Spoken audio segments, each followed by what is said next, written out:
Hi, welcome back to Looptv for another one of our aviation special event reports from across the Atlantic. This time we're at the NBAA in Orlando, Florida. It's the world's biggest business aviation event. Now, away from the serious side and all the glamour and the money, we're going to look at new metal. And the first thing we're going to look at is the new Cessna Columbus.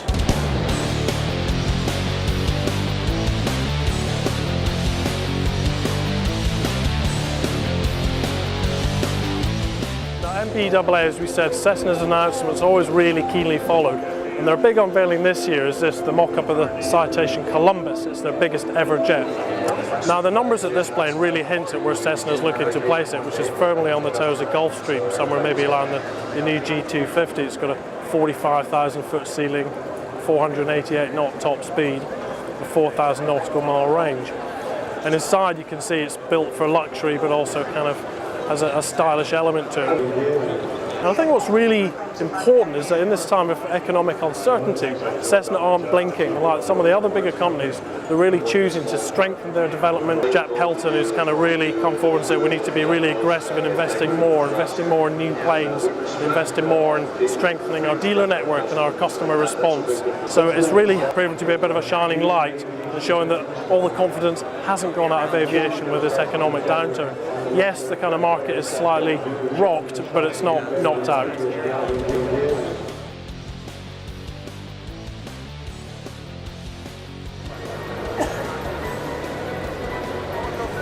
Now, years a long time in aviation. At the 2007 NBAA, Piper announced its first ever jet in its 70-year history. Piper Jet, conveniently named.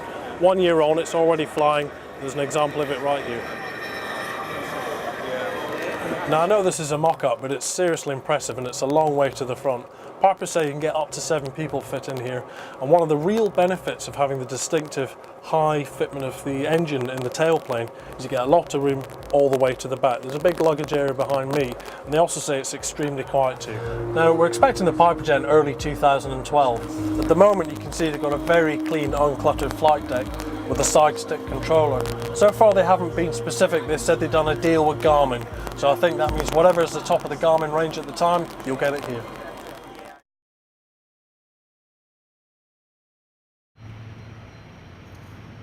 We've been building composite kit aircraft for approximately 15 years. It was a natural progression for us to go into a certified aircraft. This is the Comp Air 9. It's a high wing, all carbon fiber composite aircraft designed to fill a niche for aircraft to do short field or unimproved field operations and cargo utility type operations. It's powered by a Honeywell TPE 331-12 engine with 1,000 horsepower.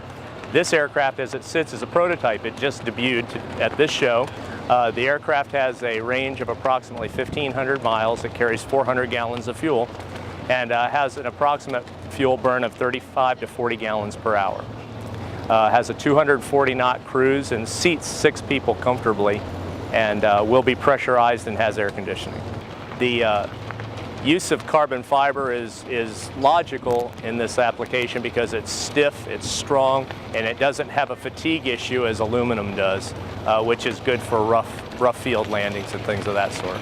But it'll also be available with floats eventually, and Tundra tires if you wish. You could take the pants off and use it with Tundra tires as well. This aircraft will be approximately $1.7 million when it's certified.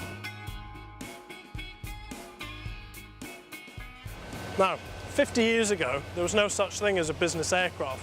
You either had the choice of an old airliner or an old converted military plane, until Gulfstream came along, got Grumman to build the G1. 50 years on, they're still one of the very biggest and most advanced aviation companies in the industry for business jets. I'm surrounded at their huge stand by some of their wares. Some of you will recognize this, the G200. It's a well-established, medium-sized jet. And then one of the biggest announcements for Gulfstream is the new advanced version of this G250. We've got a lot to show you about it now.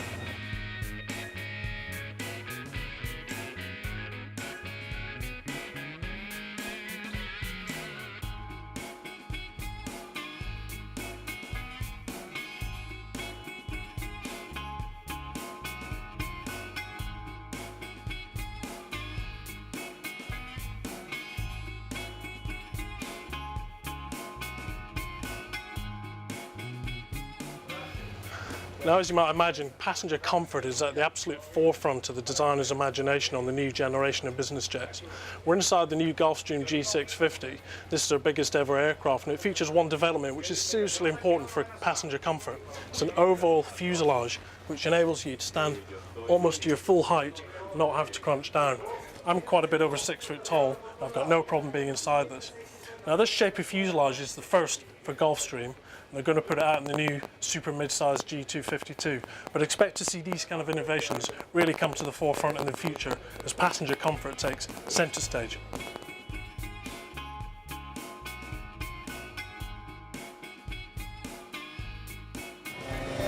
Take care. Now, it wouldn't be NBAA without a major announcement from Cessna, the biggest of all the manufacturers. All their hype so far has been about the new Columbus, their biggest ever jet. But slipped in under the radar was this, the XLS Plus. Now, this is really in the dogfight mid-size market, which you're talking 9, 10 passengers and so on. Numbers on this are really impressive. It's got an 11 passenger maximum, 1,850 nautical mile top range. It's a 45,000 foot ceiling and a 400 knot maximum cruise speed. All really competitive numbers, and I think a lot of taxi companies are going to be looking at this aside from just business jet operators. Price for you, $11.5 million.